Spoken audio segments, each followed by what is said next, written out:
This is OwlUp, where learning happens in minutes, not hours. For a deeper journey, explore all our courses at owlup.co. Now, let's dive in.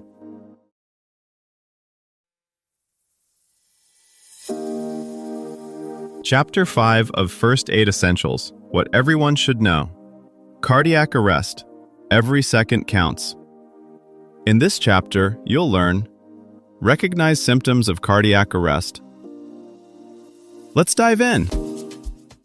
A heart can go from beating to silent between two breaths, and the person next to them often decides what happens next.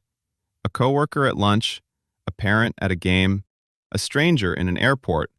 One collapses, the other has seconds to notice, act, and either freeze or start the chain that saves a life.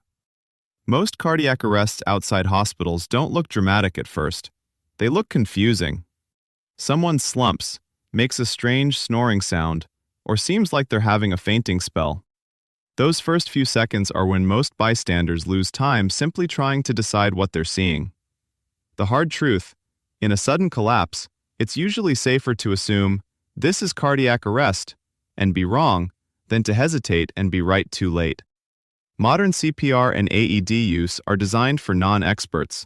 You're not performing delicate surgery, you're buying the brain and heart a little more time. Think of it like hitting pause on the damage while help races toward you. In this episode, we'll move from theory to practice: how to recognize trouble fast, what to do in the first 60 seconds, and how to work with, not against, your own adrenaline. In real life, those first 60 seconds rarely feel clean or obvious. People around you may argue it's just a feint, insist, give them space, or start filming.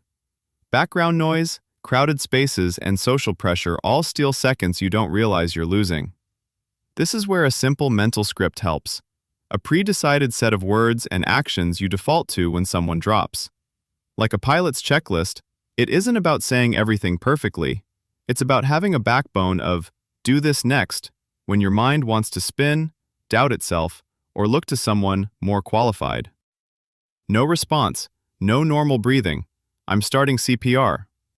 That one sentence is a powerful start to your mental script, and it does three things at once. It forces you to decide, it tells the people around you what's happening, and it invites help without waiting for permission. From there, think in simple headline steps you can actually say out loud, in order. For example, 1. You, call 911 and put me on speaker. 2. You, find an AED. Check the lobby, reception, or wall cabinets. 3. I'm pressing hard and fast in the center of the chest. The exact words don't matter. The structure does. You're assigning jobs, not making suggestions. Most people want to help but don't know how.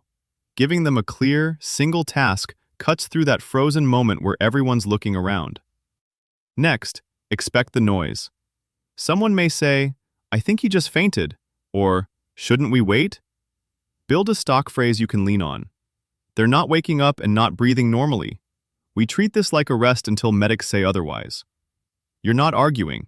You're anchoring the group to action. Now, layer in your own physical reality. Your arms will tire faster than you think. Plan for rotation.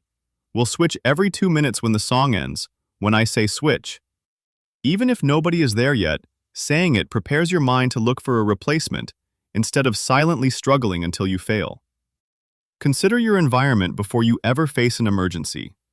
At work or school, quietly note: where are exits? Where might an AED be? About how long would it take to run there and back? This isn't paranoia. It's like knowing where the fire extinguishers are. The first time you scan a building for an AED is not when someone is already on the ground. When an AED appears, fold it into your script smoothly. Open the AED and turn it on.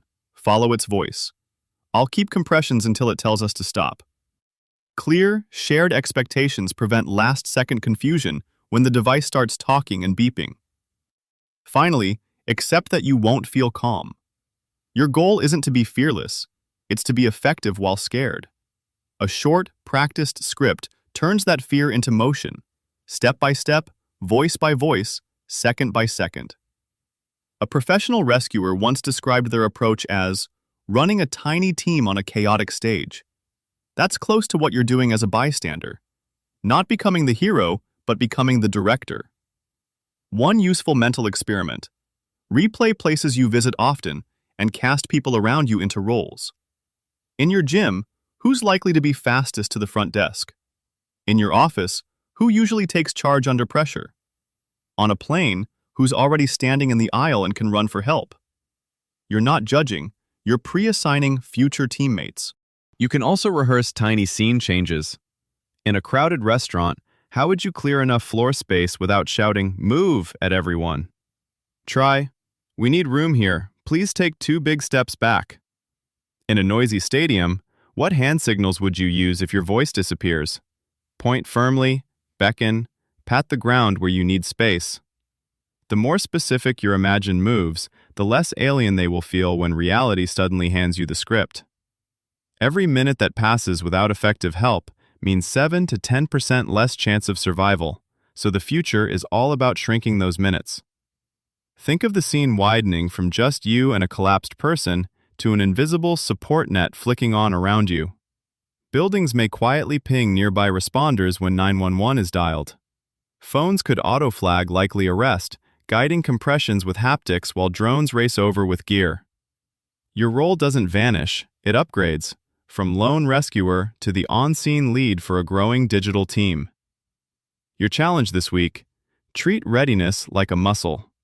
Once a day, in whatever space you're in, quietly spot at least one tool or person that could help in a collapse. A security guard, a phone, a posted map, an emergency button. Over time, that habit turns chaos into a layout you already know, like a familiar room you can navigate even in the dark. This was OwlUp, your daily step forward. This series continues with more chapters on OwlUp.co. Visit OwlUp.co to access the complete course and continue your learning journey. See you there!